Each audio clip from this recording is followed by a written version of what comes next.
Greetings, everyone. I'm Eric Paulson with Your Essential Practice. For today's divinely guided rune reading, we're going of the week of after Ostara, jumping right into this beautiful solar eclipse in Aries, beckoning us for a fresh start.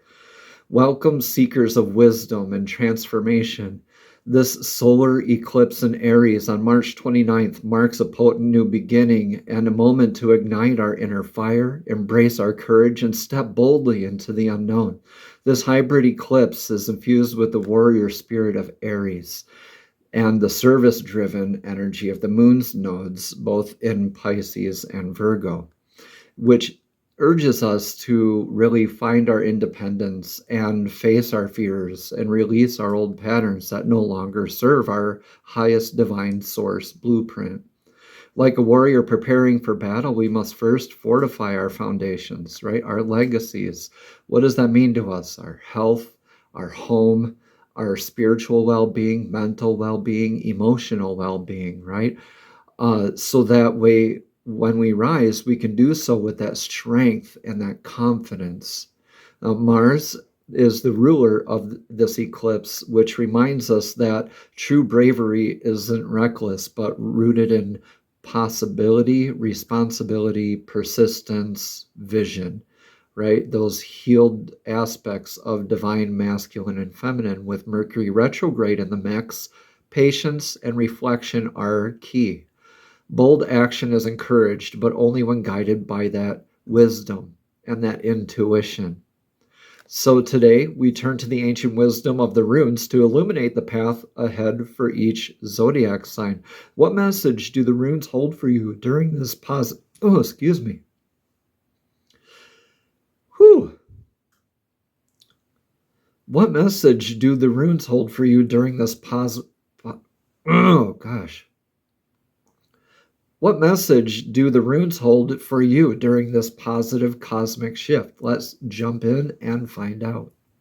Greetings, Gemini. Welcome to your rune reading for your weekly rune reading, I should say.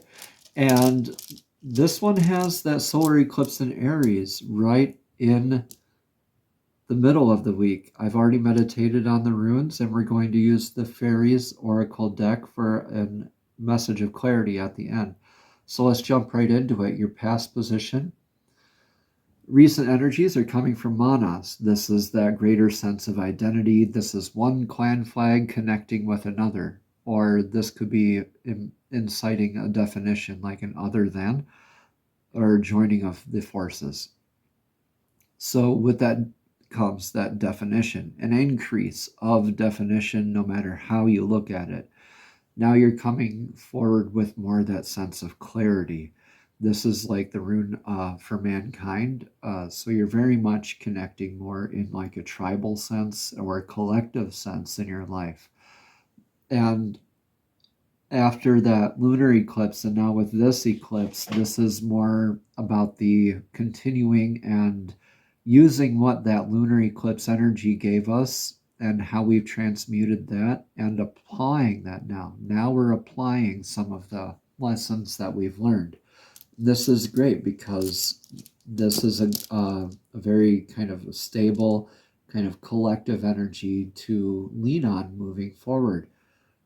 And that'll help you also solidify your faith more.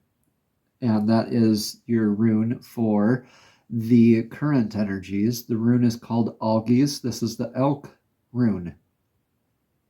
The antlers here, the divine connection and divine defense. And it's like that hoof planted firmly in the tundra, and the elk lets out its bugle in the morning air, and you can see the mist coming off of its breath. And it's so majestic. And that's kind of the energy that I feel you're embodying here, with more of that faith, that clarity, that inner awareness and understanding, your connectedness to divine, to your energies, to source, right? That is beautiful. For the near future energies, this more divine feminine healing work. This is healing the intuition. The rune is called Lagus. Now, Lagus means sea, lake, flow, dousing with water, scrying with water, healing intuition, the emotional well-being aspect of things. really tapping into and expressing and being comfortable with that divine feminine sort of work. And really, that's applying that inward journey of faith to yourself and enhancing your spiritual connection and gifts. I did get kind of that sense of that spiritual faith and connection there, and this being more probably with the tribal, your sense of how you relate with other members of your spiritual society. Let's put it that way, or the circles that you walk in.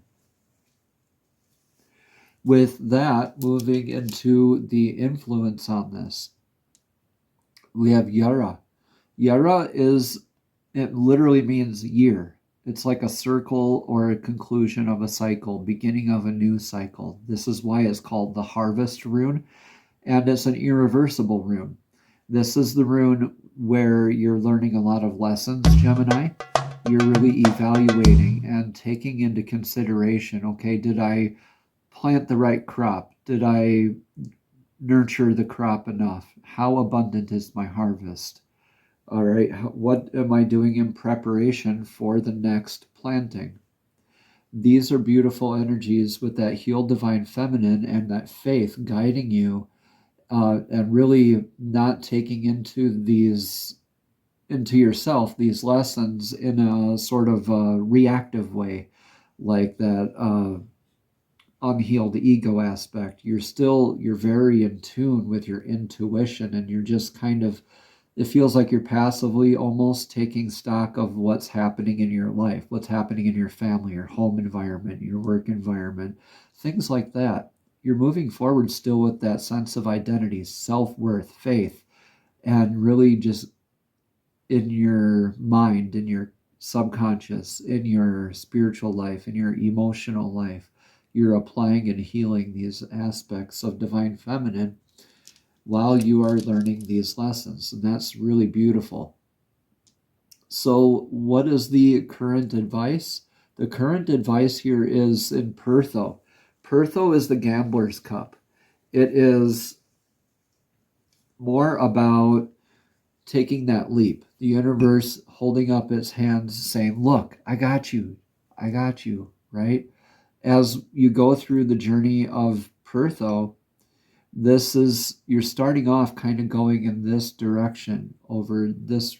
You're still in that upward trajectory, but this is more of like an initiation process where you're going through the rune, you're making all these twists and turns, you're learning a lot, but you're still applying it with yourself, right? And when you come out, you end up with a little bit better perspective of where you're going. Before you were just kind of starting off looking over here. Now you know where to look and where to go in your path moving forward. This is also representing sort of a friendly competition, or like kind of like a board game or a game of dice, which is why this is the gambler's cup, right? Or it could be indicative of a pregnancy, a birthing of some sort of process, or a literal birth that is near you as well. So I think with Gemini, this is more of a birth of a concept, throwing yourself totally into this sort of inner work that you've been doing, and just holding true to yourself and having that faith, knowing that you're healing so many aspects of your emotional and spiritual self right now, and learning so much in the process. Just be patient with the lessons that come in. Okay, what do we have for the most likely outcome moving forward? Navis, needs, constraints, limitations. All right, this is probably going to resonate differently for several of you out there. This could add to clarity of what those needs, constraints, and limitations are, or just making it more unveiling what needs and constraints are out there, like roadblocks. This is now these. I like to call it now this, because that is like a roadblock. You're going up the rune and there's that log blocking the path, and it's a need, constraint, or limitation. It's really helping you identify what it is that needs to be addressed before you can reach the rest of your path. So really this is calling for that inner work, addressing the needs, constraints, limitations. I really think this is the transmuting of those needs, constraints, and limitations. And that guesswork. There's not going to be really much guesswork because you were having a hard time, I think, putting your finger on like where your faith is, what your community is like, your spiritual growth there for a while. But now I think you have that better sense of clarity and you're really throwing yourself into your divinely called to path. And what resonates with you. And that's beautiful work because I see this that can be transmuted into so many different runes, right? You can make it into another algaes, for example, and increase your faith moving forward. How beautiful is that for you, Gemini? Let me know in the comments below how this all resonates with you. Let's get a card of clarity today from the Fairies Oracle deck, messages from the Fairies. These fairies are divinely guided creatures who also would love to assist us in our healing work. So what does Gemini need to hear, fairies, for this divinely guided rune reading for the week of this solar eclipse in Aries? What does Gemini need to know about the solar eclipse in Aries week of? Please show us clearly. Thank you, thank you, thank you. Right there. I'm only taking the top card. The fairies already know this. Underneath that top card, though, is new home. And that says moving is a step in the right direction for you. The top card, however, is children. Your connection with children is a part of your life's power. And Gemini, I really do think that resonates a little bit more with this reading because this is like that coming back to your needs, your inner work, your ability to address needs with that empty cup, the beginner's mindset, right? The mind of a child, the appreciation and the wonderment and the gratitude and the sense of awe, the adventure, the no reservations, kind of throwing yourself all into this, embodying and honoring your inner child and really coming at that like with that empty cup and embracing this moving forward. So let's read more about this children card here for you. Again, it says your connection with children is part of your life's purpose. The fairies love and trust children because of their pure faith and guileless motives. This card comes to you as a sign of your connection to them.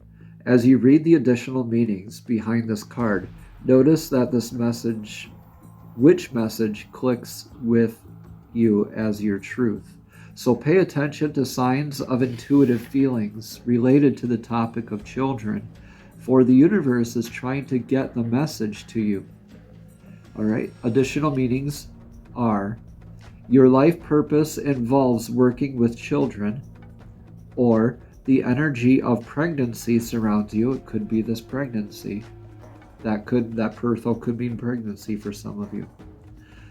Another one is a child in heaven is sending a message of love. Another one is you have a connection to indigo, crystal, or rainbow children. And then finally, the last one is your inner child needs to play. And that's what kind of stuck out to me. Your inner child needs to play. You're honoring your inner child. You're just being uniquely, wonderfully you, Gemini. And this is healing a lot of your divine feminine and doing that. All right. Beautiful reading for you, Gemini. Namaste. Have a blessed and abundant day.